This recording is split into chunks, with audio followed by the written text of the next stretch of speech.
Africa. The face and voice of Africa.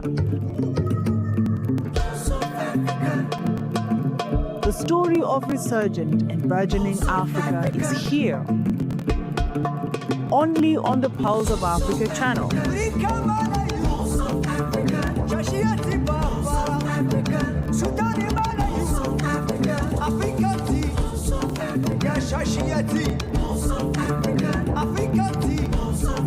Pulse of Africa, the face and voice of Africa.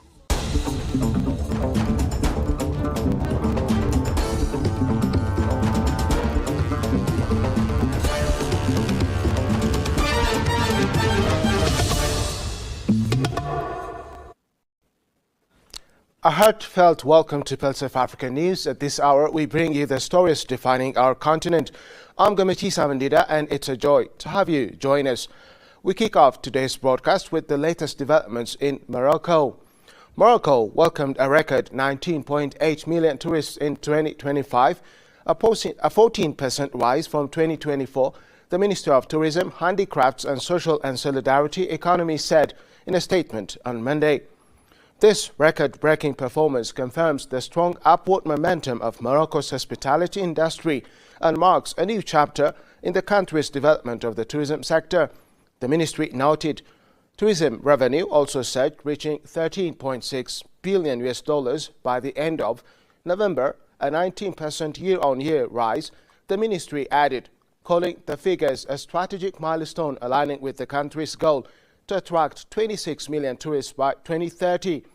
The growth follows the North African country's sustained investment in modernizing tourism infrastructure, including airports, public transport and hospitality services.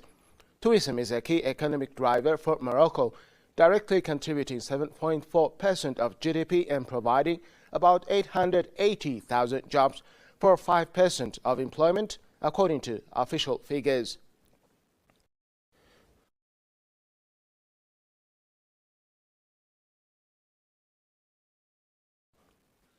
Incumbent President of the Central African Republic, Faustin Archange Touadéra, has won the presidential election with an absolute majority of 76.15% of the vote, according to provisional results released by the National Elections Authority late Monday.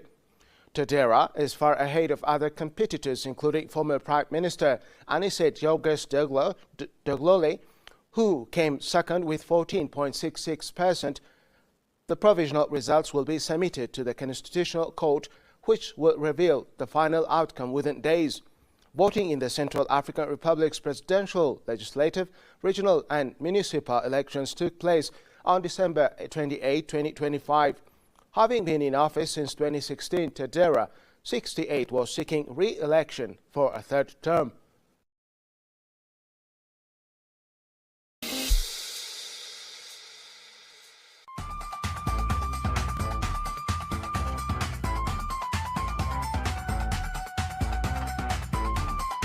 In Ethiopia, more homes and businesses now have access to electricity. Access to power supports education, healthcare, and local businesses. Light changes lives.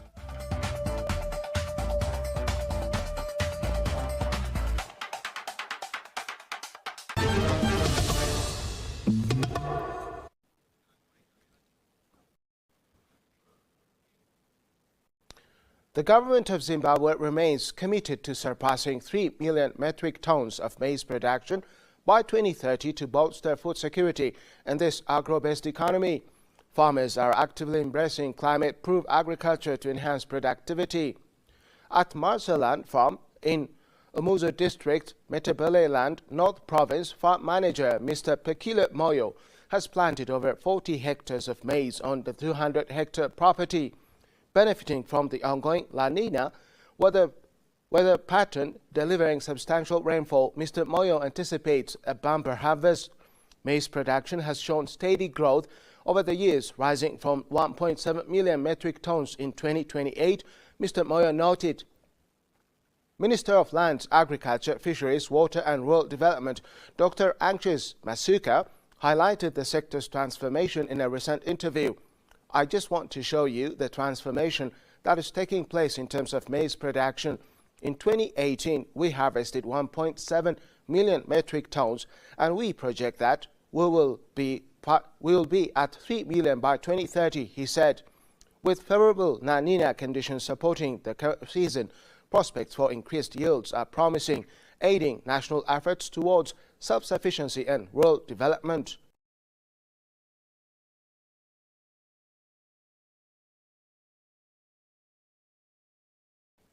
Moving to Uganda, Uganda's Electoral Commission has announced that the National Voters Register now holds 21,681,491 voters as the country enters the final stretch towards the 2026 general elections. In a statement, the Commission said the register is arranged alphabetically by surname and spread across 50,739 polling stations nationwide. It will be the official tool used to confirm voter eligibility on polling day. Electoral Commission Chairperson Simon Baibakama said only the names in the register will determine who votes, even if a person does not present a national identity card. He said the register helps candidates and their agents verify voters and protect the process from irregularities. Presidential candidates have already received soft copies of the register as required by law. The Commission will later issue hard copies of the photo-bearing register to candidates contesting the presidency. Officials said the size of the register reflects continued population growth and voter registration. Uganda will hold presidential, parliamentary and local government elections on January 15, 2026. As campaigns heat up, the Electoral Commission has urged political actors to mobilize peacefully and asked the public to verify their voter details through official platforms.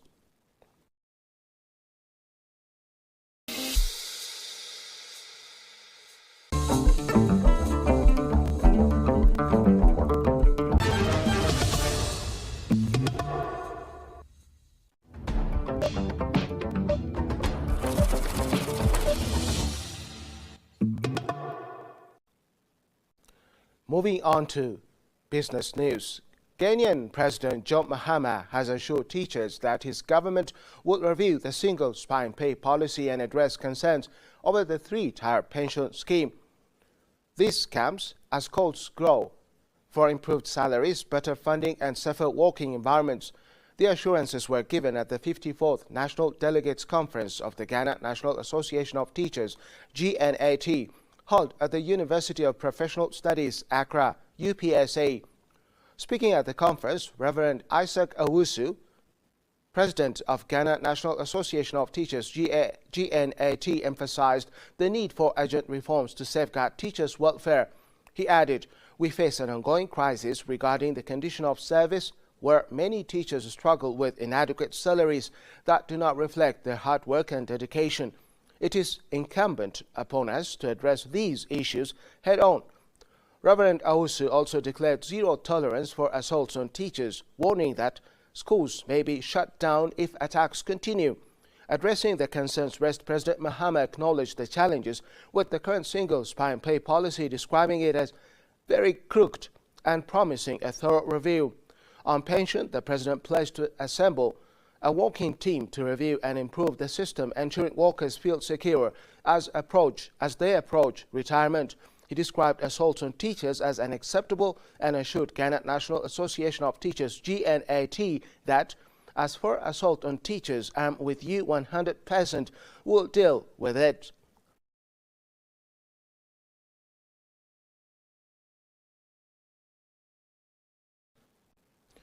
Moving to Zambia. Zambia held a groundbreaking ceremony for the 100-megawatt Siavogna solar project, which is aimed at boosting national power supply and tackling the challenges affecting local hydropower production, among other merits. The $80 million project is led by Jixco Energy Corporation Limited, a joint venture between Zambian National Power Utility ZESCO and Jixco Investments. Power China has been hired as the engineering, procurement and construction EPC contractor. The Siavonga solar farm is expected to start commercial operation by December 2026. Aligned with Zambia's Integrated Resource Plan and the National Energy Policy of 2019, it is expected to contribute to eliminating power cuts in the country, opening new jobs and encouraging local economic activity. The project demonstrates the government's commitment to translating policy into bankable investments that diversify the energy mix, build resilience against climate variability and guarantee reliable electricity supply for economic growth, said Arnold Simwamba, Permanent Secretary of Electricity, said, speaking on behalf of the Zambian Energy Minister.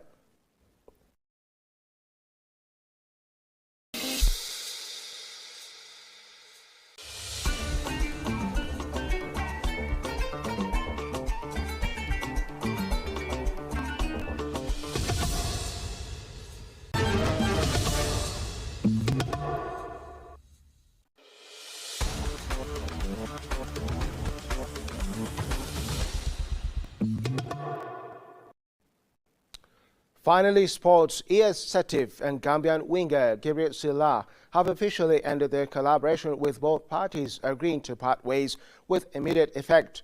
The Algerian club confirmed that Sillah's contract was terminated by mutual consent, bringing his spell at the club to an early conclusion and leaving the attacker available as a free agent.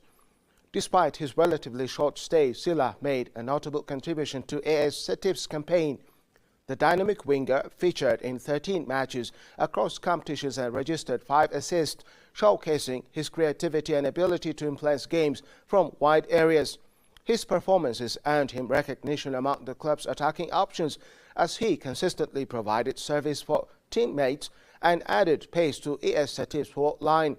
With his departure now confirmed, Sillah will turn his attention to the next chapter of his career as clubs monitor the situation of the Gambian international ahead of a potential move.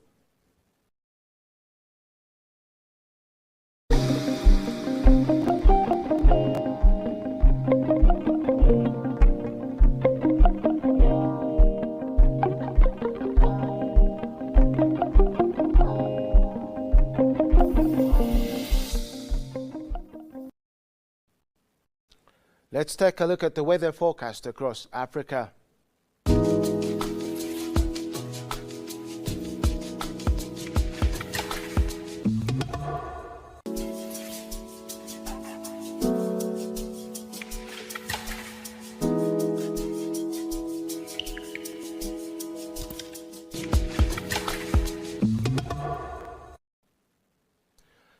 That's all for this hour. Thank you for tuning in. Goodbye.